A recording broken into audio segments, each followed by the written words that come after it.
nakita kong video kanina. Let's play good cop, bad cop. Kung akong tatanungin, personally, walang kasalanan doon security guard. Sorry kasi sabi kanina may kasalanan security guard. Nakita kong video. Ang ginawa ng security guard, pinipigilan niya na makatakas yung isang illegalista, yung isang habal-habal na he should not been there. He was trying to arrest him para matikitan. So, tatakasan siya eh. Kaya nilagay niya yung barrier. Kung sa ibang pagkakataon niya sa ibang bansa, hagisan niya ng yung spike. Kaya lang siya, imbis na spike, ang hinagis niya yung barrier. Kaya natumba. And then nakita ko, he was resisting arrest. Ina-arresto siya para, kasi meron siyang ginawang illegal eh. Para matikitan. Nag-resist siya.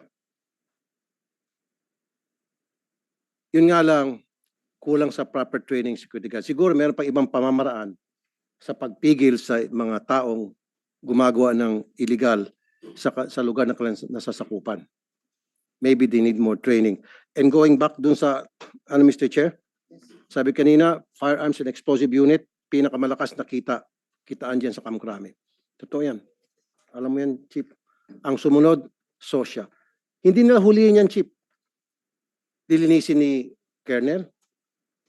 Ba't nilinisin yung tabakuhan nila? E di wala na silang makukutongan. Hindi, On the other hand, bigyan natin ng 3 months. Bigyan natin exactly, ng 3 months. 3 months. Benefit of the doubt. Niniwala pa rin ako dito eh. Naka-uniforme ito eh. May tsapa ito eh. Alam kong pag sinabi mo, you have your word, di ba? So gawin nyo. Pero tama yung Mr. Chair, sinabi mo, let's involve the NBI. Yes.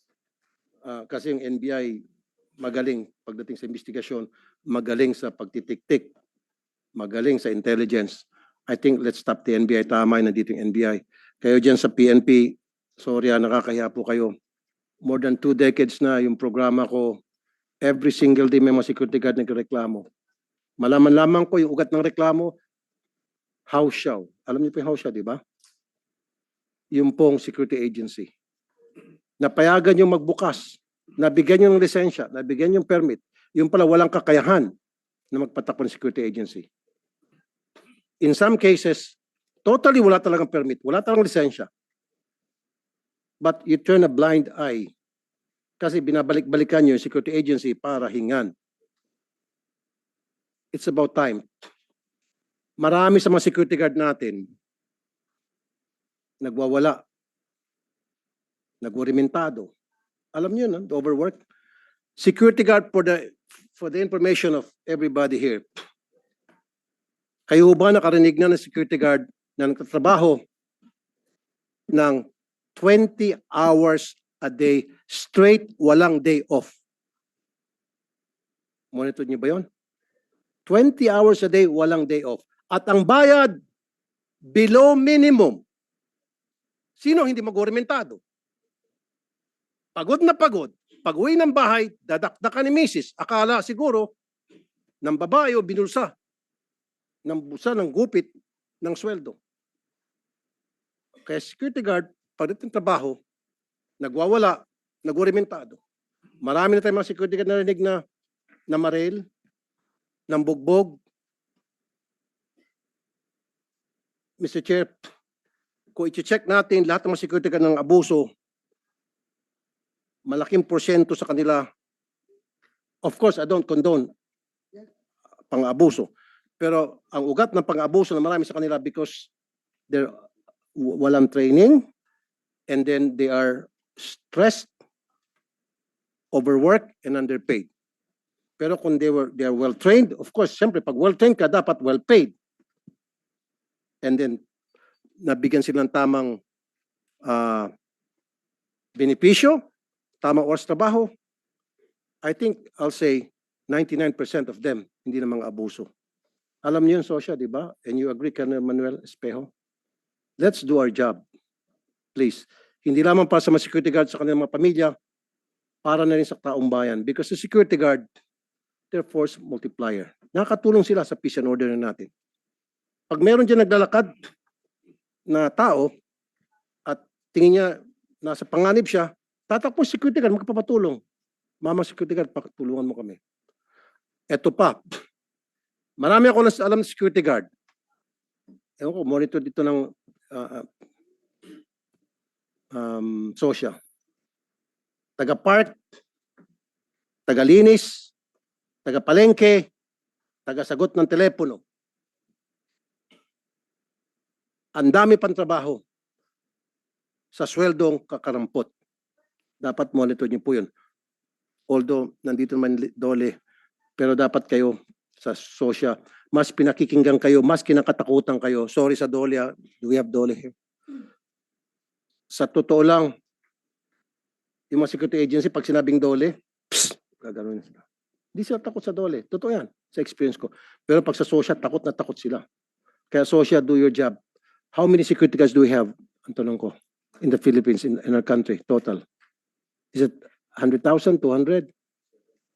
700? 700,000. Hindi pa kasama dyan yung mga illegal house show ng mga agency.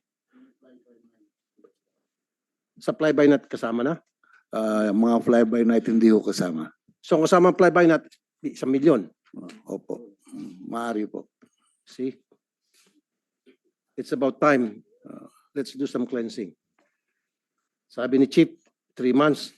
Sige sana. I'll support you. Kung anong kailangan, just let us know. I will support totally. Yes, Your Honor. Kasi alam natin, di ba? May mga security guards na ng abuso. Pero kunti lang yan. The greater... Ako, just to be frank about it, no? Nakikita ko ngayon mo security guard ba? Uniforme ng puti. Tapos, pinipilit nila na labhan palagi yung uniforme nila araw-araw para hindi madumi tingnan sa mga tao. Tapos magkano ang sabon? Titingnan lang nyo ha, kukwintahin nyo. Kwintahin ninyo yung paglaba at pagplansa ng kanilang uniforme. Ikumpara nyo sa sweldo nila. Talagang hindi ka abutin. Thank you. Salamat. Salamat, Senator Tulfo. So, mas marami sa kanilang naabuso. So kayo naman, sabihin naman nyo, being SUSYA, being the regulatory agency of all these security guards and security agencies, sir, pagdating sa sweldo, sir, kung na-delayed sila, beyond na yan sa aming trabaho, sir, dahil dole problem niyan, sir, labor problem niyan yung pasweldo nila. Hindi ba nyo minimonitor yan?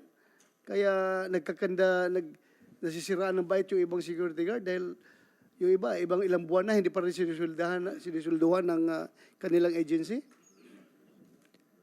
Mr. Chair, sir, as to the other aspects, sir, Dole matters nga po yun. But on the part of the complaints of the security guard, if they will be complaining to the Office of the Social Sir, we will take cognizance of the complaint if the agency failed to give them the right salary by the violations of this 11917, sir, but not to the aspect of the amount on how much. So yes, sir. labor problem yan. Yes, sir. Dole ang bahala dyan.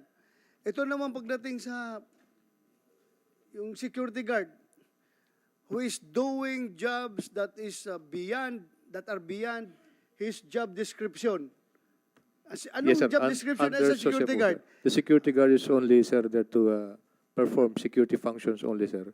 Security function. Yes, sir. Aside from that, sir, other Alam mo, functions. it really breaks my heart every time papasok Yes, ako sir. sa McDonald's or Jollibee. Nakita ko yung security guard na kagwardya. Aside sa taga-open siya ng door, pagpasok, makita mo pa, pagkatapos kumain Yes, sir. ng customer, sila pa ang maglilinis doon, Recording in progress. pupuna sa table. Sabi ko, Dong, hindi kayo naawa man ako sa'yo, naka-uniforme ka, tapos ginagawa mo yan. Bakit mo ginagawa yan? Sabi na, sir, kuha na lang ito.